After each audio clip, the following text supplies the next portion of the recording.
Hello. Hello, hello. Welcome to Voices of a Priestess. My name is Jenna Durbin, and I am here against my will of sorts. I've received the message to put this channel out there, not really knowing where it's going to go, not really knowing how it's going to land, what it's going to look like episode by episode, but just trusting that there's someone or one of you out there that is asking for this content. And I felt immediate hesitancy in my body when I received kind of the nudge to put something out there publicly live, because anytime you do that, you open yourself up to input and opinions and all those things. However, here I am still. This isn't going to be just a vehicle for myself to share information. I am looking forward to collaborating, connecting, and displaying other amazing women that I have somehow found on my life's journey. Topic-wise, the topics will come, and episode by episode, it'll just kind of be where I am, what's emerged in the moment, what's going on with humanity, what we feel ourselves struggling with individually. And sometimes what we struggle with individually is what we struggle with collectively. So if you're new to me, I am a certified yoga instructor. I am a mother. I'm a substitute teacher. I have not written any well-known books. I can't offer you any of my services. I'm not using this as a marketing tool. That way we can keep the agenda of me down to a minimum. I'm merely here to just share whatever I hear needs to be looked at. Yeah, I think that's all you need to know to start. I wanted to today focus on this idea of what is a priestess? As soon as I received Voices of a Priestess as being the vehicle for this channel, I was like, oh crap, I'm going to offend people. Because it's not something that really is understood, right? And anytime we don't understand something, we apply meaning to it. And it can be meaning that's in a negative way. So I'm going to share the qualities as I see them of a priestess. Number one, a priestess is not just a female. It's not just a feminine woman that, is somewhat beautiful and has gone through a very well-known spiritual experience where the ground shook and the skies opened. That is not the label of a priestess. It can be a quality, but it's not at all an indicator of whether someone is a priestess. I like to think of it as, if you are listening to this and you're like, how do I know if this applies to me? How do I know if I'm a priestess? Right there, 99% of the people that ask themselves, how do I know if I'm a priestess, is probably a priestess. Because a priestess has the ability to be humble and to understand that it's all grace. It's all divine intervention. It's all guidance system that we really can't manipulate for our own will, but we can use ourselves as a vehicle and a channel to allow it to move into humanity. So I like to think of it as the way that the feminine has been empowered in the past has always been hey, speak up, use your voice, make noise, stand up for what's not right. And I think that's great. I don't think there's anything wrong with that. However, I don't see that as the biggest expression of a powerful feminine at times. And again, I say this delicately. Doesn't mean that you shouldn't stand up for people. Doesn't mean that you shouldn't put yourself out there and for human rights and this and that. That can be a component of it, but it's not what's required to step into the priestess. So the priestess can also be this like knowing, this silent knowing of what's true. And she can hold that, he can hold that in their energy field without saying anything. And it sometimes doesn't even feel it's necessary to say a thing. And it can affect a situation just by their presence. I think that's so not taught. I know it wasn't for me. I wanted to tell all the people what they were doing wrong. When I heard messages that were not about unity or not about love or like human rights or, like the big stuff, like the good feeling stuff. When I heard all these people and all these different channels using the messages in a way that wasn't serving everyone, I wanted to step up and tell them why they were wrong. Being raised a Catholic Christian woman, I went through a period of time where I just wanted to tell the church where they were losing sight of what really matters. And don't get me wrong, I still have those days. However, I now see it as having this silent knowing of what I know to be true. And if someone else is wanting to live in a reality that's not, no, we got to switch energy. Hold on.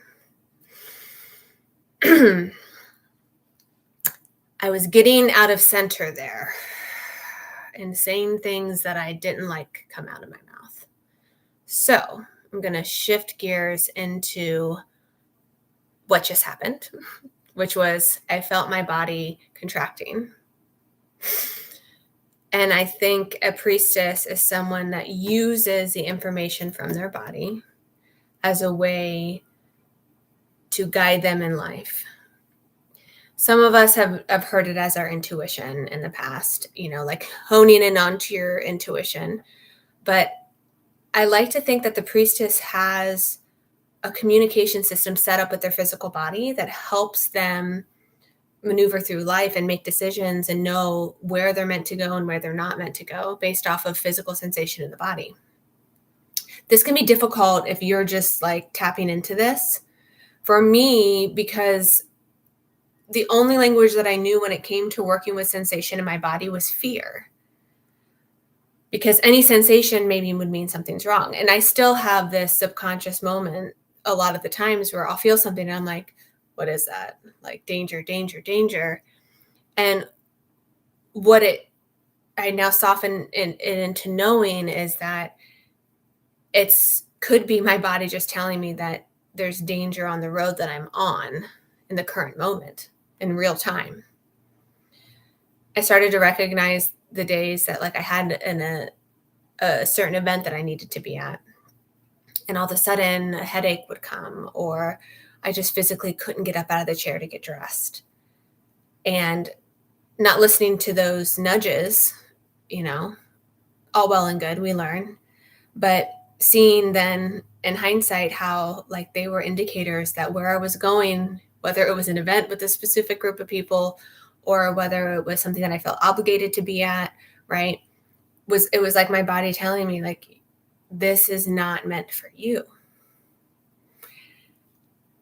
And something that I've been really looking at this past week is like, how often do we just do the things that we always do because we've always done them? And I think as this idea of priestess is working to align all aspects of our lives, all interactions of our lives, all relationships in our lives, with the sense of there's no obligations that should take you out of center. There's no interactions that should make you feel less attuned to who you really feel yourself to be. And at no point in maneuvering through this life should we put ourselves in those situations. You don't have to. You just really don't have to.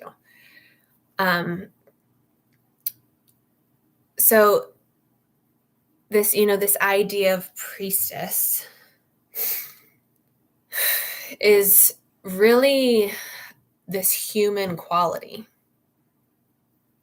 It's holding the human component, like messing up, like me refusing to like do my makeup and hair because I have to stay in my humanness, right? As soon as I pretend to be something, I pull myself out. As soon as we try to look a certain way, spiritually, emotionally, mentally, as soon as we like try to display something that isn't who we truly are, we are literally pulling ourselves out of our divinity. The priestess understands that both are needed, both elements. And there's infinite amount of compassion for self embedded in those things. There's zero sense of obligation. Everyone has to walk it uniquely for themselves. Whatever religion or spirituality or anything that just gets you to that place can only be defined by you. And anytime someone says to you, you have to do it a certain way or a certain style, if it makes you resist, that's you being the priestess. That's you knowing that no one can tell you. A priestess has like the ability to know their human flaws and not be scared by them or be shamed by them. Like as I'm talking, I have that voice that's like, is this going to be received? Is there any content here that's valid? Like, what the hell are you doing? Type deal.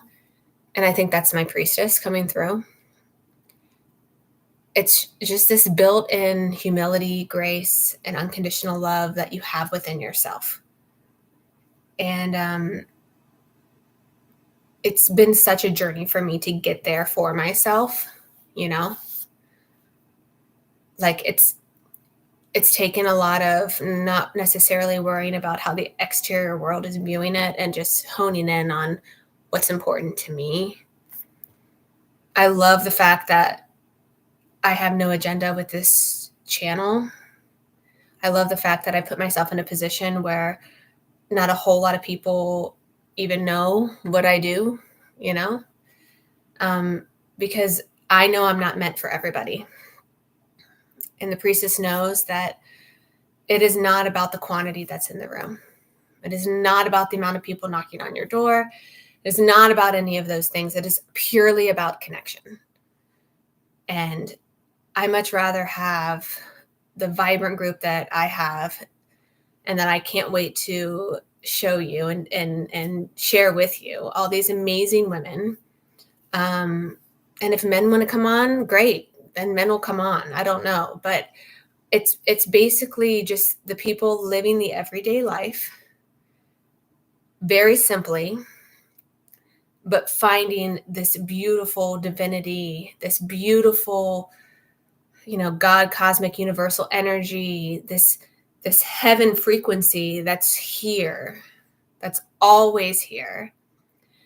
And that the more and more we can train our eyes, our brains, our hearts into seeing past the illusions that we create, the more we can do that in community, the more that we are reminded of this fact that we are all the priestess and that there is nothing outside of us that we need to be seeking. There's no salvation that we need to go earn. That your goodness is always how you came into this world and how you will exit this world. And the more that we can remind each other of those things, the more that we can spread that love and that joy in our lives, then the more it naturally turns on in others. And ultimately, the priestess is concerned about the other. Because if I was just doing this because I just wanted to convince myself that, I knew what a priestess was, that would be great. And that is part of it. But I also want to connect. I want to connect with other people. I want to have the conversations that I've continued to have throughout my life with these soul seekers and spiritual, questers that are just like, hey, what do you think? And then on hearing what they think, then I can tap more into what I think and feel. And then we can have this collaborative experience together. So thank you for sitting through all that if you're still with me. And yeah, I enjoyed spending time with you.